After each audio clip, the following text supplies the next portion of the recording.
Bonjour tout le monde, je suis en compagnie de Mme Rioux, présidente sortante et réentrante au conseil d'administration de la Société d'histoire et généalogie. Pouvez-vous nous mettre en contexte de la journée d'aujourd'hui? Qu'est-ce qui se passait ici aujourd'hui? Alors aujourd'hui, c'était notre assemblée générale annuelle qu'on fait à chaque année, qui a pour but de faire le bilan des activités de l'année et faire le bilan aussi financier. À l'occasion, on avait invité 3 conférenciers, Mme Amélie Brière de la MRC des Basses qui nous a parlé du projet de l'enquête sur le patrimoine. On a aussi reçu M. Claude Lacharité de l'Université du Québec à Rimouski qui nous a parlé de Joseph-Charles Taché.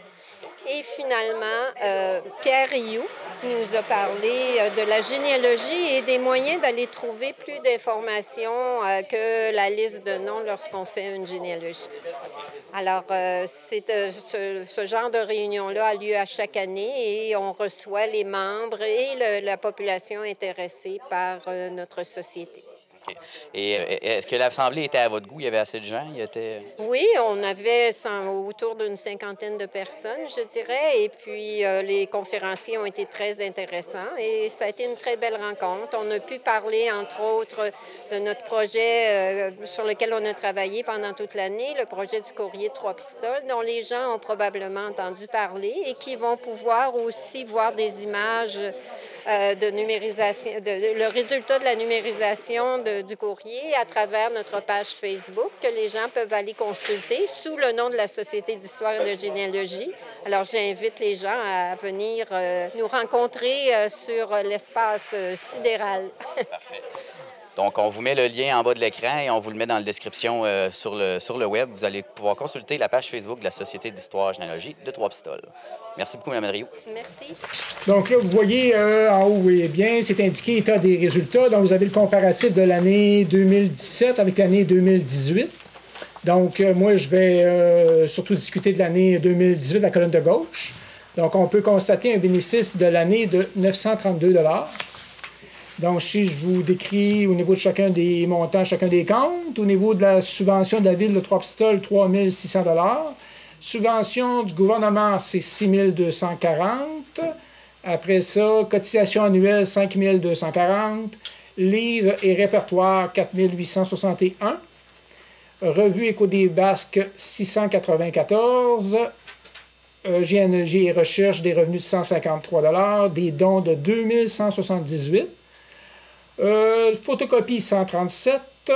Revenus d'intérêt, 177 $ et des revenus de loyer de 720 $. Remboursement de TPS et de TVQ de 580 $ parce que la Société d'histoire, étant un organisme de bienfaisance, peut récupérer 50 % de ses taxes de TPS et TVQ. Après ça, les redevances au niveau de BMS 2000, 1087 $ pour des revenus totaux de 25 671 $. Après ça, si on continue au niveau des dépenses d'exploitation, les salaires bruts, 12 637 $, bénéfices sociaux, 1 274 $, la CNE, SST et la CNTQ, 61 $, imprimerie de la revue, 848 $ en crédit. Ça, c'est toujours les frais de la revue au niveau de l'imprimerie, moins les revenus de publicité. Donc, on peut voir qu'on s'autofinance complètement, en plus d'avoir des revenus de l'Écho des Basses de 694 $. On est au crédit au niveau de l'imprimerie. Après ça, loyer pour le bureau, 1599 $. Achat de livres et de microfilms, c'est plutôt maintenant seulement des livres, 1543 $.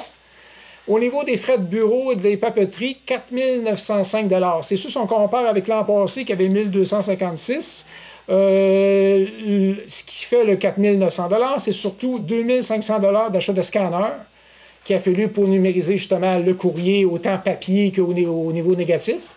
Il y a aussi l'achat de différents matériels pour sauvegarder pour les négatifs. Après ça, le téléphone, 459 $, les assurances, 609 $, l'entretien et réparation, 82 $, les frais de poste, 1060 $, des frais de publicité de 225 $, Après ça, congrès et activités. Ah, ici, on tombe au crédit de 13,31 $. C'est tout simplement parce que dans le montant de l'an passé, du 972 $, il y a eu 411 $ qui nous ont été remboursés en 2018 par la Ville. On avait loué un local, le local qu'on a, le grand local dans l'entrée du centre culturel. On nous avait payé en 2017, mais ils nous ont remboursé en 2018. C'est pour ça qu'on arrive en crédit. On se retrouve avec des cotisations et abonnements 1027, carte fleurs et dons 80 $, des frais de banque de 32 $, pour des totals de dépenses de 24 738 $, qui, comme j'ai dit, fait un bénéfice de 932 $. C'est sûr qu'il faut toujours penser là-dedans aussi qu'on a toujours nos livres qui restent à vendre. Les livres sur la petite histoire, le petit histoire 1 et 2, qu'on a encore beaucoup de livres, donc nécessairement, ça va finir par nous rapporter des revenus un jour, à mesure qu'on les vend. Au niveau de l'actif, au niveau de la caisse populaire, 5 846 $, la petite caisse 165 et des comptes à recevoir de 580 $ qui, depuis la fin 2018, ont déjà été encaissés. Après ça, si vous descendez un peu plus bas, vous avez les placements. Bon, placement à la caisse populaire à 0,5 %, 20 050 $.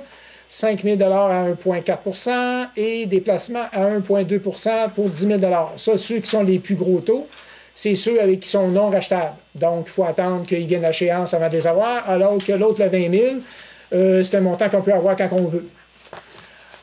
Sur le 20 000, il y a déjà eu un 5 000 qui a été encaissé pour payer des salaires. On n'a pas eu le choix. Après ça, si on vire à la page suivante, au niveau du passif, les déductions, les DAS à la source, donc les déductions à la source à payer, 2 564, qui ont été payées à la mi-novembre 2019. Subventions reçues d'avance, 6 500 $. Ça, c'est la MRC des Basses qui nous a donné un montant cette année de subvention de 10 000 $, mais il y a 6 500 qui étaient seulement dépensés en 2019. Donc, c'est pour ça que ce montant-là est comme reçu d'avance. Après ça, des loyers reçus d'avance, ça, c'est des familles Rioux pour 90 $. Ce qui nous fait un passif à court terme de 8 974. Et si on continue après ça dans le capital social, des bénéfices non répartis seuls au début de 31 734 et le bénéfice de l'année de 932 $, qui fait un montant total de 32 667 pour un grand total de 41 642. Bienvenue à cette élection. Aujourd'hui, je pense qu'il va y avoir 4 postes à pourvoir. Oui. Donc, on a en sortant, il y a Mme Denise Rioux, qui est présidente sortante. Il y a Guy Lafrance, notre trésorier. Robert Letourneau, notre ex-président, qui est administrateur. Et on vient d'avoir une démission, M. Réal Côté, pour des raisons personnelles. Donc on va avoir au moins un nouveau poste à pourvoir. Bon, s'il y a des personnes qui veulent procéder à des nominations, oui, monsieur. Denise, proposée par André Morin. Oui. Ensuite, il y en a d'autres, oui. Monsieur Lafrance. Monsieur Lafrance, proposé par Gaëtane. Merci. Il y a de la place. Il y a de la place pour d'autres nominations, oui. Robert Letourneau, demandé par Angèle Desrubé. Oui. Oui. Madame Ouellette. OK. Son prénom? Daniel. Daniel Antil, c'est ça? Ouellette, excusez-moi. Daniel Ouellette, proposé par Mme Andrea Morissette. Est-ce qu'il y a d'autres nouvelles? Suzanne Pelletier. OK, proposé par Gaëtane. Suzanne Pelletier. Gaëtane, oui. Est-ce qu'il y a d'autres nominations de propositions? Je propose l'arrêt des nominations. OK. Bon, alors, poste. Est-ce qu'il y en a qui secondent l'arrêt des nominations? Ouais. OK, Benoît. Alors, normalement, on va demander si les personnes nominées acceptent d'être sur la liste. Je vais commencer par la dernière, Mme Suzanne Pelletier. Est-ce que vous acceptez d'être sur la liste? Merci. Donc, OK. l'acceptation. Pour Mme Danielle Ouellette? Non? OK, c'est un refus. Ensuite, M. Robert Letourneau. Accepté d'être reconduit. Accepté. Monsieur Guy Lafrance. Oui. Ouf, ouf. Ouf. Et pour finir, Mme Denise Rioux, notre présidente. À quoi le choix? On va être... Oui, OK. On va être mal pris. Okay. Donc, finalement, on a un nombre égal de personnes proposées que de postes à pourvoir. Alors, je pense qu'il n'y aura pas lieu de faire d'élection comme telle. Donc, dans notre forme de nomination, nous autres, c'est qu'on accepte les personnes et les postes officiels sont pris en réunion suite avec tout le monde. On se doute un peu de quels postes vont être... mais il peut y avoir des surprises, mais notre charte est comme ça, c'est qu'on propose les noms, puis après ça, le conseil décide les tâches pour aller là. Alors, merci. Les élections sont à tout le terminées. monde. C'était très rarement.